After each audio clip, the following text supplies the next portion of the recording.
غرباء غرباء غرباء غرباء. Assalamualaikum warahmatullahi wabarakatuh. Alhamdulillah, kita sekarang di Ramadan yang ke-28. Tujuan Allah Subhanahu wa taala memanggil kita untuk melakukan ibadah-ibadah puasa dan ibadah-ibadah yang lain dalam bulan puasa adalah la'allakum tattaqun. Ketika dikatakan la'allakum tattaqun, berarti ibadah yang kita lakukan mampu dan bisa dan mudah kita mengantarkan kepada predikat al-muttaqin. Pertanyaan selanjutnya adalah, mengapa ibadah puasa yang kita lakukan 1 bulan penuh ini tujuannya hanya satu, agar kita bertakwa?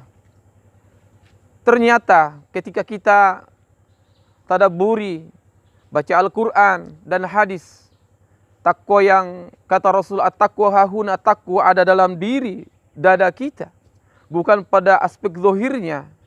Maka takwa merupakan syarat Allah Subhanahu wa taala melimpahkan keberkahan-keberkahan. Takwa menjadi kunci-kunci untuk kita menggapai surganya Allah Subhanahu wa taala. Pada kesempatan yang berbahagia ini,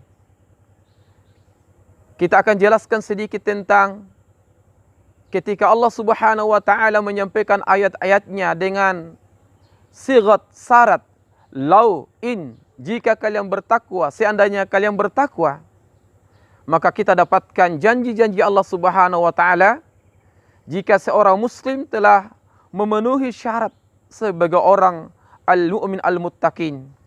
Yang pertama kita dapatkan dalam surah Al-Anfal ayat 29. Ya ayyuhalladzina amanu in tattaqullah yaj'al lakum furqan. Wahai orang-orang beriman, jika kalian bertakwa kepada Allah Subhanahu wa taala, maka secara otomatis Allah Subhanahu wa taala mengilhamkan kepada kalian, menganugerahkan kepada kalian berupa furqan. Ma makna furqan? Apa arti dalam furqan itu? Furqan adalah kemampuan seseorang karena ilham Allah Subhanahu wa taala bisa membedakan al-haq wal batil, bisa membedakan hak yang benar-benar, yang salah-salah, mampu menyatakan itu benar dan mampu menyatakan itu salah. Al-Furqan berarti juga dalam beberapa tafsir sana An-Nasr, Allah membantu, menolong dalam hal melaksanakan menghadapi musuh-musuh. Singkatnya adalah ketika Allah Subhanahu wa taala menganugerahkan kepada kita Furqan, maka sesungguhnya itu adalah nikmat dan karunia yang besar. Karena dengannya Allah memberikan Furqan bagi kita, karena takwa kita mampu dan bisa membedakan antara yang halal dan haram. Mampu membedakan mana yang az-zulumati wan nur, bisa membedakan antara yang mana yang kegelapan dan cahaya. Bisa membedakan al-adlu wadh-dhalim, bisa membedakan mana yang tindakan sikap yang memenuhi unsur keadilan dan sikap yang terdapat di dalamnya kezaliman. Dan selanjutnya di ayat ini, yukaffir ankum sayiat, Allah Subhanahu wa taala menghapus dosa-dosa kita. Menghapus dosa-dosa kita. Setelah menghapus, menutup dosa-dosa kita di depan mata manusia.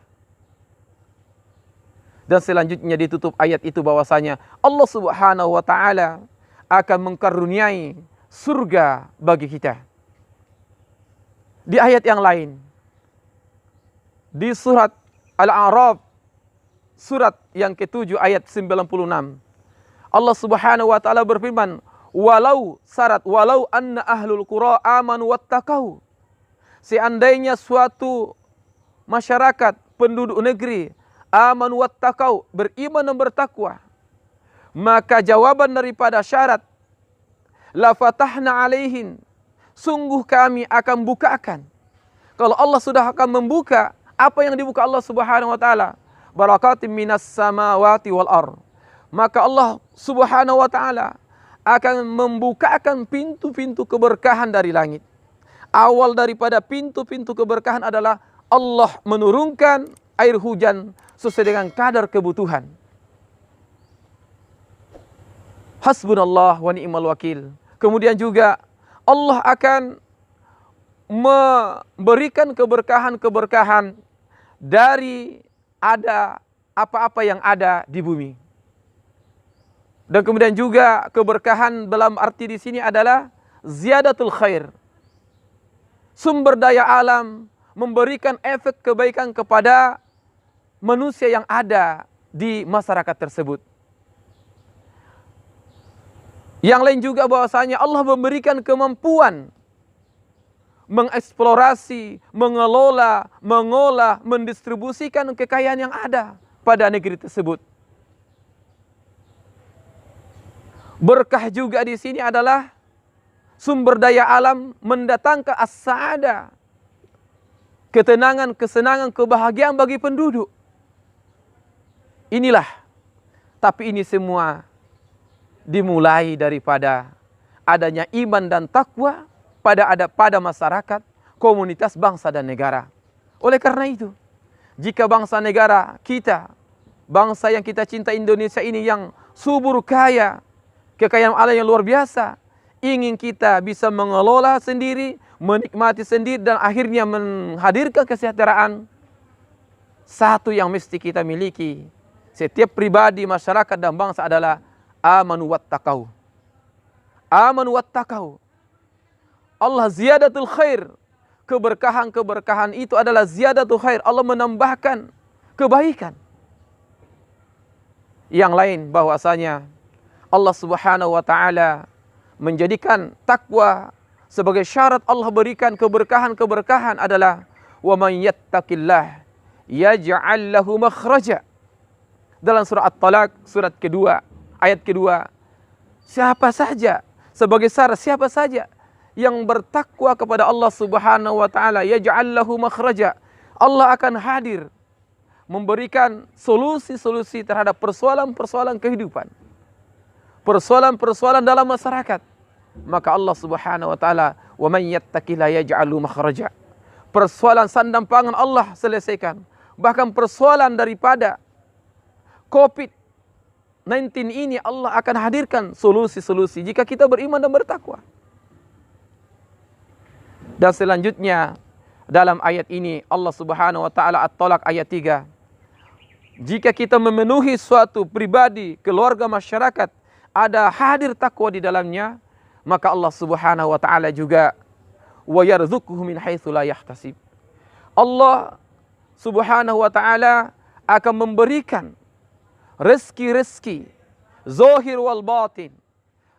Zahir rezeki kesehatan, rezeki sandang dan pangan, dan rezeki-rezeki yang lain yang dari arah dan tempat yang di luar kalkulasi matematika manusia.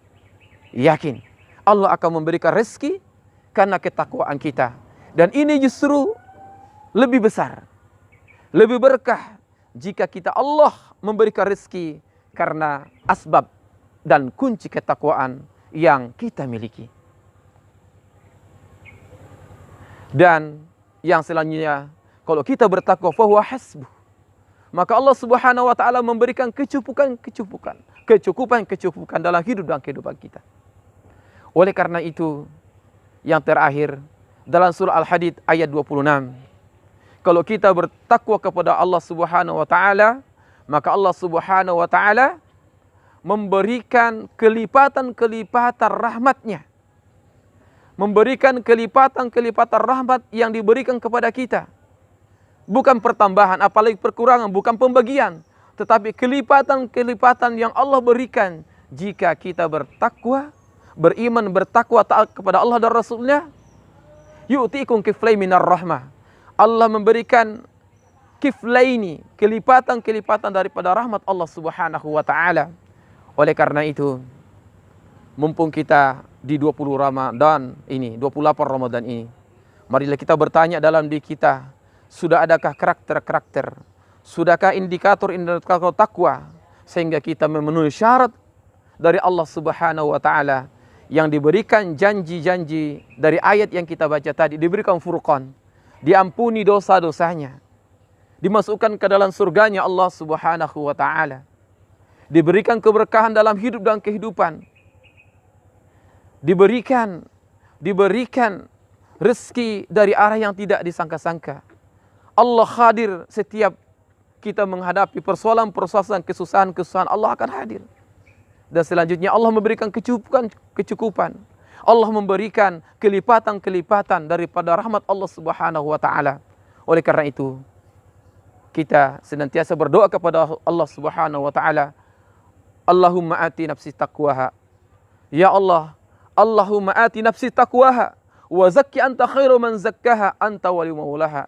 Di akhir-akhir Ramadan ini kita memohon kepada Allah Subhanahu wa taala agar at-taqwa huna, takwa yang ada dalam diri kita, Allah Subhanahu wa taala limpahkan ketakwaan dalam diri kita dan mensucikan, wa zakki anta khairu man zakkaha, dan mensucikan jiwa kita dari amradul qulub.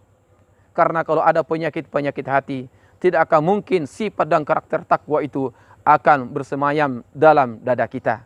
Oleh karena itu, semoga 3 Ramadan ini kita maksimalkan untuk beribadah, bermunajat kepada Allah Subhanahu wa taala, agar pada 1 Syawal nanti Allah mengalungkan predikat takwa pada diri kita, yang tentunya gelar ini tidak sembarangan Allah berikan kecuali orang-orang yang memenuhi syarat-syarat yang Allah telah tentukan. Dan sebaik-baiknya adalah fatazawwadu fa inna khairaz zadi taqwa. Assalamualaikum warahmatullahi wabarakatuh.